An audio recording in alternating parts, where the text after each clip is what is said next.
Nah, properti itu ada dua macam penghasilan, yaitu yang pertama dari capital gain atau kenaikan dari harga propertinya.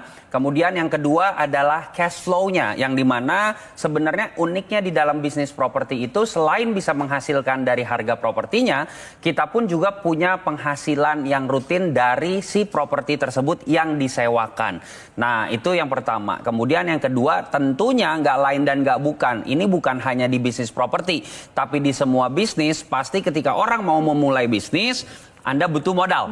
Betul ya. Banget. Jadi yang pertama kendalanya adalah nggak lain dan nggak bukan mengenai knowledge kita dulu. Betul, pengetahuan dulu. Berarti kita harus cari tahu dulu ya Pak. Betul. Pengetahuan terkait dengan bisnis, belajar dulu baru bisa memulainya. Betul. Yang kemudian adalah modal. Nah, kalau bicara soal mengenai cash flow dari properti, ini yang menarik adalah di antara berbagai macam industri, hanya properti yang bisa punya dua macam penghasilan. Nah, itu yang tadi saya sebutkan, capital gain dan cash flow.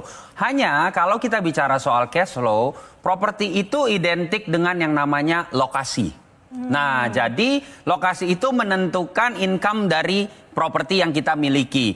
Jadi, nggak semua lokasi itu bisa menghasilkan cash flow yang tinggi. Oke, baik nih Pak, lokasi. Berarti kira-kira saat ini lokasi mana yang paling menjanjikan untuk bisnis properti? Jadi kalau seandainya kita bicara soal income dari sewa menyewa properti, itu artinya ada penduduk yang datang dan keluar. Maksudnya apa? Bukan hanya datang. Kalau hanya datang, itu akan terjadi transaksi pembelian karena penduduk tersebut menetap.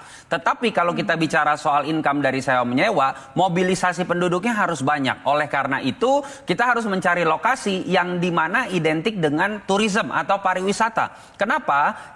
Karena dengan pariwisata kita bisa menyewakan orang yang datang kemudian keluar, datang keluar gitu. Bahasa sederhananya. Nah, jadi lokasi pariwisata yang menjadi salah satu primadona, bukan salah satu, tapi jantung pariwisata yang ada di Indonesia adalah nggak lain dan nggak bukan, Bali. Samaan ya kita Pak menyebutnya Bali, bener ya? Betul.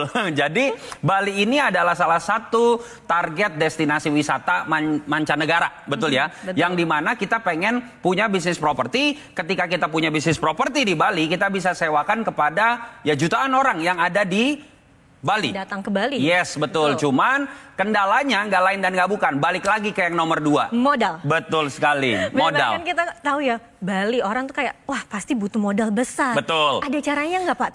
Oleh karena itu, alhamdulillah, puji Tuhan, Astungkare, yang dimana kami dari Easy Property, kami memiliki proyek di sana sudah 3 dan 3-tiganya sudah beroperasional, yang dimana kami punya proyek ada di daerah Nusa Dua, ada di daerah Jimbaran, dan ada di daerah Canggu. Yang menarik ini yang di Canggu, kita akan bahas hari ini, itu proyek di Canggu, proyeknya sudah beroperasional, tepat di jantung Canggu, yaitu di Jalan Brawa, namanya Anagata Canggu. Oke.